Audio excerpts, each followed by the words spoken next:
Hello friends, welcome to our channel. So last video में हमने 21 question along with related information सारे cover कर लिए थे, जिसमें हमने ऑलमोस्ट सारे वेदास और इम्पॉर्टेंट टॉपिक्स कवर कर लिए। और आज हम कंटिन्यू करते हैं वही से। सो चलिए शुरू करते हैं आज के हमारे फर्स्ट क्वेश्चन से। Which of the following sacrifice was perform by king to establish sovereignty.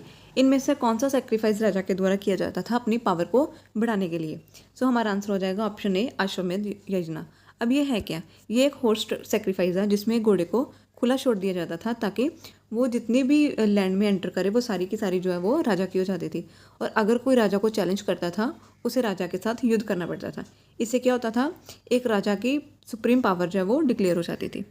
ठीक है, हमारा नेक्स्ट क्वेश्चन है, कंसेप्ट ऑफ आश्रम that is stages of life was first introduce in which period of ancient history. Stages of life के बारे में इनमें से कौन से पीरियड में लिखा गया? सो हमारा आंसर हो जाएगा ऑप्शन नंबर ए, लेटर वैदिक पीरियड। अब ये है क्या? देखो, लेटर वैदिक पीरियड में कौन से टेक्स्ट में उपनिषद में ये इसकी जिक्र जो है किया गया। और हमने पढ़ा था टोटल 108 उपनिषद हैं और उनमें से जो वाला उपनिषद इस जिसमें स्टेजेस ऑफ लाइफ के बारे में बताया गया।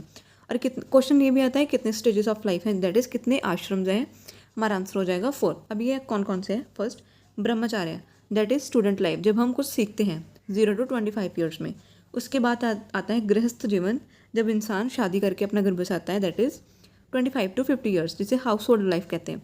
उसके बाद वनप्रस्थ 50 to 75 ईयर्स, इसे पार्शियल रिटायरमेंट भी कहते हैं।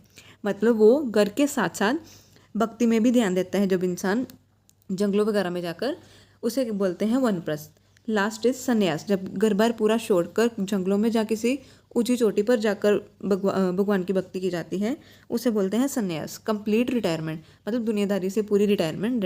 और इसकी एज क्या है? 75 to 100 ईयर्स। अब इसमें एक बहुत इंपॉर्टेंट क्वेश्चन है, पेपर में डायरेक्ट आता है, कौन सी स्टेज ऑफ लाइफ को पार्शियल रिटायरमेंट कहा जाता है? हमारा आंसर हो जाएगा वनप्रस्थ। आई होप ये आपको क्लियर है और ये भी याद रखना, ज्वालोपनिषद। Next question, which Veda is known for its prose style in many section. कहते हैं इनमें से कौन सा वेदा जो प्रोज स्टाइल में लिखा गया। अभी प्रोज स्टाइल क्या है? प्रोज स्टाइल का मतलब होता है कि किसी भी मंत्र वगैरह को सिंपल सेंटेंसेस में लिखा गया है। जैसे ऋग्वेद में पोएटिक फॉर्म्स लिखे गए हैं, ठीक है, ये सिंपल सेंटेंसेस में लिखा गया है। और कौन सा वेदा है इनमें से? हमारा आंसर हो जाएगा ऑप्शन नंबर सी, यजुर्वेद। देखो, यजुर्वेद जो कहते हैं वो अपने प्रोज स्टाइल के लिए simple sentences that is practical use में जो ईजी हो, ठीक है, वो फेमस है यजुर्वेद। अभी इकलौता ऐसा वेद है जो कि 2 ब्रांचेस में डिवाइडेड है। बहुत इंपॉर्टेंट है, पेपर में डायरेक्ट क्वेश्चन आता है कि कौन सा वेद है जो 2 ब्रांचेस में या 2 पार्ट्स में डिवाइडेड है। सो याद रखना, हमारा आंसर हो जाएगा यजुर्वेद। कौन कौन से? शुक्ला एंड कृष्णा। शुक्ला का मतलब है वाइट यजुर्वेद एंड कृष्णा का ब्लैक यजुर्वेद, ध्यान में रखना। Next, which of the following were 2 assemblies during early वैदिक पीरियड। अर्ली वैदिक पीरियड में जो पॉलिटिकल यूनिट था उनमें 2 असेंबलीज थी। कौन कौन सी? उनका नाम था सभा एंड समिति। अब ये है क्या? सभा एक स्मॉलर बॉडी थी जिसमें राजा को सलाह देने के लिए कुछ एक्सपीरियंस्ड लोग, जो बड़े लोग थे, उनको अपॉइंट किया जाता था राजा के एडवाइजरी के तौर पर। और समिति क्या थी? इन्हें डेमोक्रेटिक ग्रुप भी बोलते थे, जो कि कुछ लोग राजा के द्वारा इलेक्ट किए जाते थे, ठीक है, कुछ पॉलिसीज या जो भी बड़े मैटर्स होते थे उनको सुलझाने के लिए। नेक्स्ट, विच वैदिक text discuss doctrine of Karma and rebirth for the first time. Karma जो हम बोलते हैं ना, हमारे कर्मों का फल, वही वाला कर्मा है। एंड रीबर्थ कौन से टेक्स्ट में लिखा गया? हमारा आंसर हो जाएगा उपनिषद।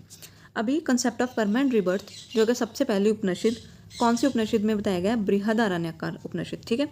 एंड ये 108 उपनिषद में से सबसे one of the oldest and largest Upanishad है, ध्यान में रखना। Next, what was the smallest political unit in Vedic period. वैदिक पीरियड में सबसे छोटा पॉलिटिकल यूनिट कौन सा था? दैट इज कुल। ये चार्ट है पूरे के पूरे ट्राइबल ग्रुप का। दैट इज सबसे पहले आता था कुल, जिन्हें हम फैमिली बोलते थे, ठीक है, और उसके हेड को कुलपति।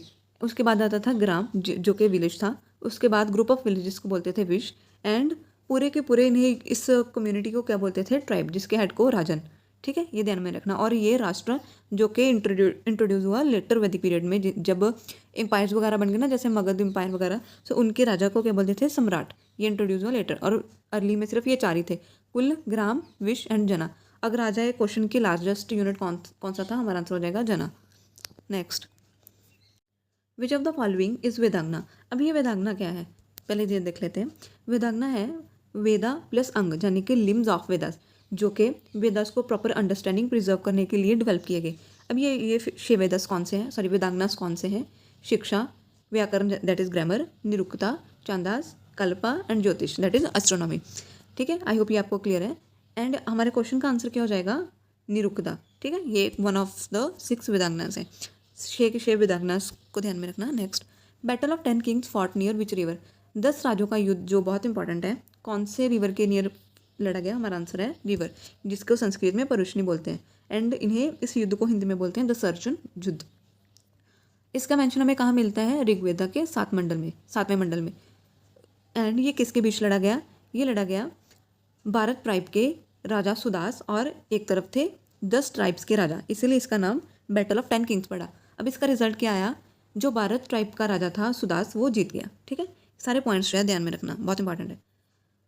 हमारी वीडियो का लास्ट क्वेश्चन है question number 30। In which Veda is the concept of ब्राह्मण अल्टीमेट रियलिटी मोस्ट इलेबरेटली डिस्कस्ड। हमारा आंसर हो जाएगा उपनिषद। एंड ये भी जो हमने लास्ट में पढ़ा ना, बृहदारण्यक का उपनिषद, उसी में इसके बारे में पूरा डिटेल में दिया होगा। एंड आई होप आपको ये वीडियो अच्छी लगी। एंड इसके साथ हमने ये वेदास का टॉपिक वो सारा कवर कर लिया। ओके, बस इसको एक बार रिवाइज कर लेना, इंपॉर्टेंट जो नोट्स बना लेना उनके और रिवाइज करना। इसके साथ आपको वेदास का पूरा टॉपिक कवर हो जाएगा। एंड अगर आपको हमारी वीडियो अच्छी लगी, प्लीज़ लाइक और शेयर करें और हमारे चैनल को सब्सक्राइब करें। Thank you.